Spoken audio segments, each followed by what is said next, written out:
Zurück in die 80er und 90er. Dahin geht's für Melissa Etheridge auf ihrem neuen Album. Das heißt One Way Out. Hey, ich bin Marlene Vogel und ich habe mich schon Ende Juli mit Melissa genau darüber unterhalten.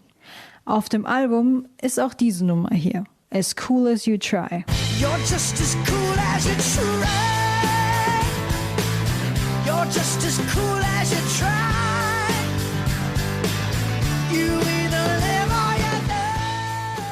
Wie sie diese Reise in die Vergangenheit erlebt hat, warum die Songs genau jetzt rauskommen und ob sie schon mal dran gedacht hat, die Musik an den Nagel zu hängen, das hört ihr jetzt.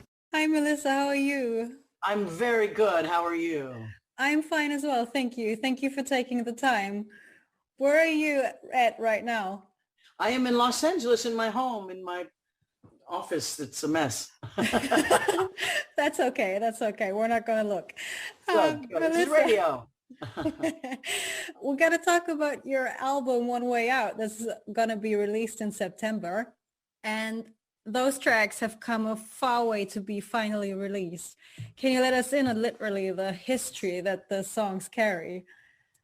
Well, I rediscovered these songs a few years ago and realized that I had set aside songs I had written in the late 80s and the early 90s because of more of insecurity, of not wanting to be too gay or not wanting to be too feminist, and some of these it was a funny time back in the late 80s and early 90s, and these songs that's the only reason, because I loved these songs, and rediscovering them and going, oh, I can sing this now, I can kill this now, and really excited about it, because I'm not writing songs about frustration and pain. I don't have that in my life anymore. So it was nice to be able to sort of reach back, and because I know that people enjoy that part of me, sort of that 80s, 90s rock part of me. And it was fun to reach back and find quality songs that I could bring to people. Good for you that you're not feeling all those feelings anymore that you've written about back then. But what was it like for you to go through all these song ideas and outlines of your younger self? Like, it must be like a crazy path down memory lane, right? Absolutely. But I tell you, it's so good not to be in those emotions anymore. It's so good. Like For the Last Time is it's just sexual frustration, right? It's just frustration. It's almost desperation. And I'm so happy not to be there. So it's nice to be able to look at it and sort of pull out and go, yeah, I was there once, but I'm not there anymore. So I can, just the same way I do Bring Me Some Water, or like the way I do when I get on stage, I'm not there anymore, but man, I can sing that song. You can get back into it. So yeah. Like, what was your vision putting this record together? Why was it the right time to release those tracks now? Well, now is the perfect time, because I had already recorded these songs, and they were in the vault. And BMG said, hey, we want to, release something from you. And I said, well, I happen to have these that I've been holding on to for a couple of years. And man, it was just perfect. It was perfect time. It's fun to come back on the road with these rock and roll songs. It's fun to kind of come back with a bang. Oh yeah, there's some bangers on there for sure.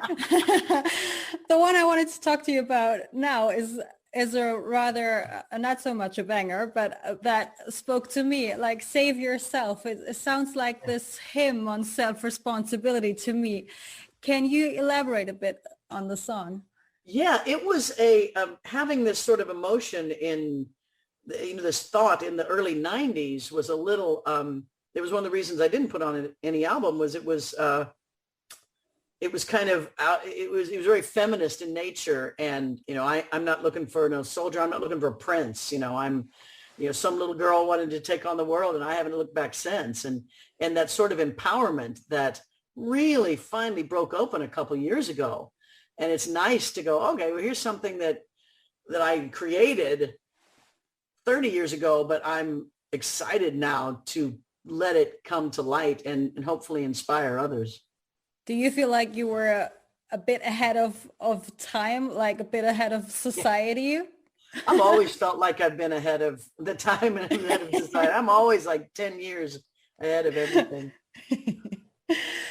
I'm no angel myself is another one on the record. And I was wondering, do you hold any character traits where you're like, okay, that's not so angelic, really? Yeah. Wow. Like I've said, I've played some cards that I'd just as soon forget. You know, you got to learn, you grow and you do things and man, you make mistakes, but you learn from them. And that's the whole thing. You don't want to do everything perfect. That's a boring life. You want to try things, learn that, you know, you can do it easier and there's an easier way to do it. So, yeah, there's a lot of things that I have that I wasn't an angel about. I'm a bit more angelic these days than I was back then.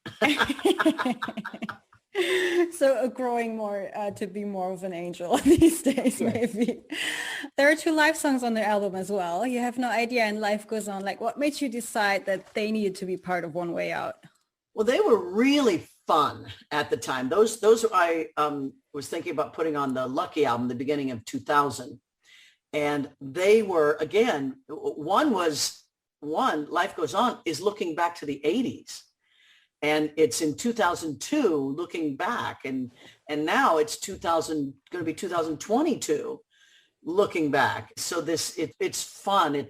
Both of those are big audience songs. And probably why I didn't put them on the album is they're just so much fun to do live. I mean, those 2 performers, you hear the audience is just way into it and they love the words. So I thought that's a perfect way to present them is live so that people know when they hear it live that they're going to, you know, enjoy it like the live audience did. They better do.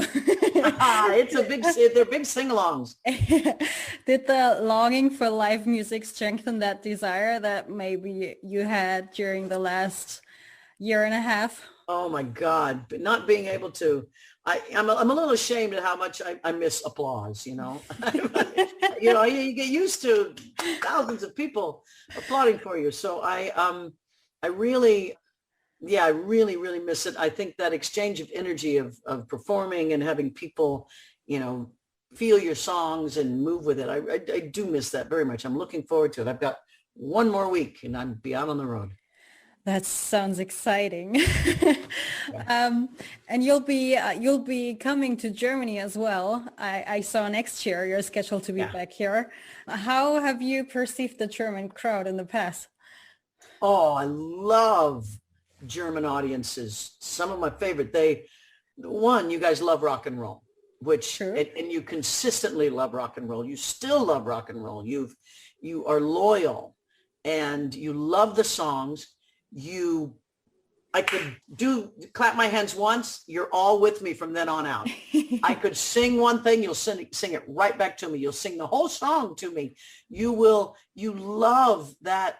You jump up and down at the same time. It's so much fun. I always tell anybody who hasn't been over there with me, I said, this is just a great experience. Go listen to Melissa, everyone. Please. I thought since we're digging in the past a bit with this album, I was wondering, you've got 6 decades of Melissa to look back on. You got more than half of your life spent with music, won countless awards. Was there ever a time in your life where you're like, okay, like I can't go on with music? No. That's the thing is I had such big dreams from, you know, age 10, you know, on, that as I look back now, 50 years on that, the fun part was just doing it, was the journey. And I've realized now, wow, that's it. It's not about getting somewhere or getting something or achieving this one thing. I mean, the minute I won a Grammy, like the next week I was like, okay, what are we doing now? You know, you don't rest on that. The fun, the joy, the juice is the doing of it, and you know, getting out on the road, the writing, all of it. So there's never been a time I was like, I'm not going to do this, because it's always been the journey. And after all this time in music business, like, how do you keep challenging yourself? Well, with this music industry, it's not hard to challenge yourself. It's tough. It's tough to stay current. It's tough to stay relevant, and I came to the realization about 15 years ago that if I write songs that I love, if I make music that I love, then my fans will love it. I can't make songs for what I think people want or what radio wants. That's disaster. You have to stay true to myself. And that's what the fans hear and feel. And that's why I think this album will connect so much, because it's, especially if you love the first 4 albums or something, this album fits right into that. Because that's just being authentic, right? Being true to yourself. And that's usually the key to success. It's crazy enough. That's it. Last year, you've established the Etheridge Foundation. And you're very committed to help others. What's your motivation with it? Well, I lost my son last year to opioid addiction, and and saw his path and his journey with just self-worth and then pain.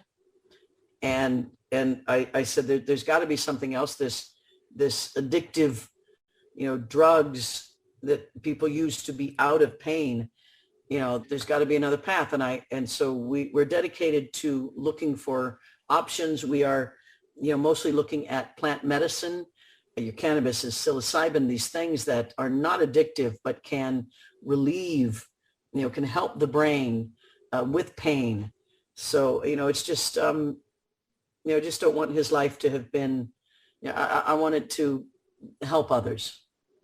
Yeah, I'm sorry to hear about your son, but I think it's so powerful that you're turning your personal tragedy into something that can be of help for so many others. Yeah, it helps me. So thank you. That's a good start. Melissa, thank you so much for your time. Fingers crossed for everything, for your tour. Have fun, enjoy. Thank you so much.